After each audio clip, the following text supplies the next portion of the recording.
Баршаңызға сәлем, каналыма қош келдіңіздер. Бүгін өте дәмді фунчоза салатын дайындайтын боламыз.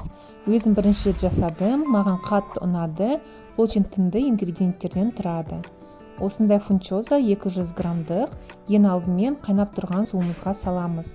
5-6 минуттай араластырып тұрып қайнататын боламыз.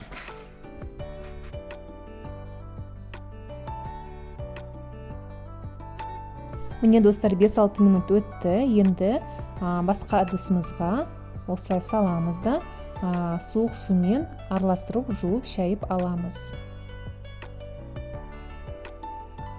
Келесі кезекте көкөністерімізді тураймыз. Қиярды осылай ұзын таяқша етіп тураймыз. Салатта жақсы әдемі болып көрінеді. Содан соң болгар бұрышын дәл сондай таяқша етіп турайтын боламыз. Мен жасылын және қызылын алдым.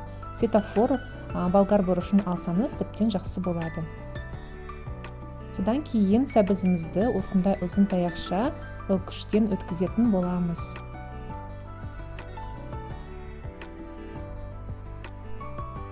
Енді табамызға май құйып, осы болгар бұрышын және сәбізімізді 1-2 минут қуырып аламыз. Үстіне дәм беру үшін тұзымызды салып, тағы да кішкене араластырып, газымызды сөндіретін боламыз.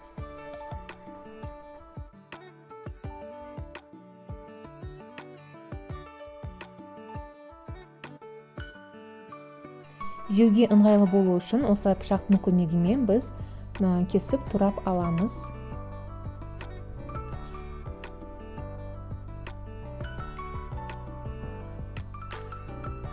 Содан соң үстіне қиярымызды саламыз.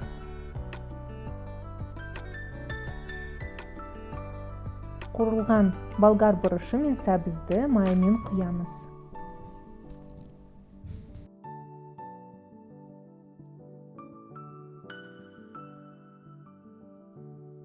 Келесі кезекте осындай үлкен бір тіс сарымсақты алып, үкіштің ең ұсақ көзімен өткізетін боламыз. Сарымсақ өте күшті дәм береді. Енді дәмдеуіштерден паприка саламыз. Қара бұрыш салдым. Әрине дәміне қарай тұздаймыз. Содан соң 2 ас қасық сірке суын құямыз. Мендегі күріш уксусы болып табылады.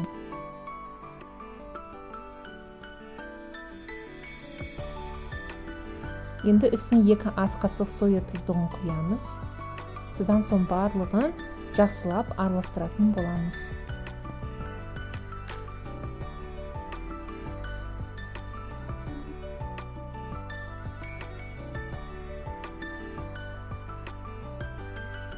Міне достар, біздің салатымыз дайын болды. Өте сондай әдемі, дәмді болып шықты. Маған дәмі өте қатты ұнады.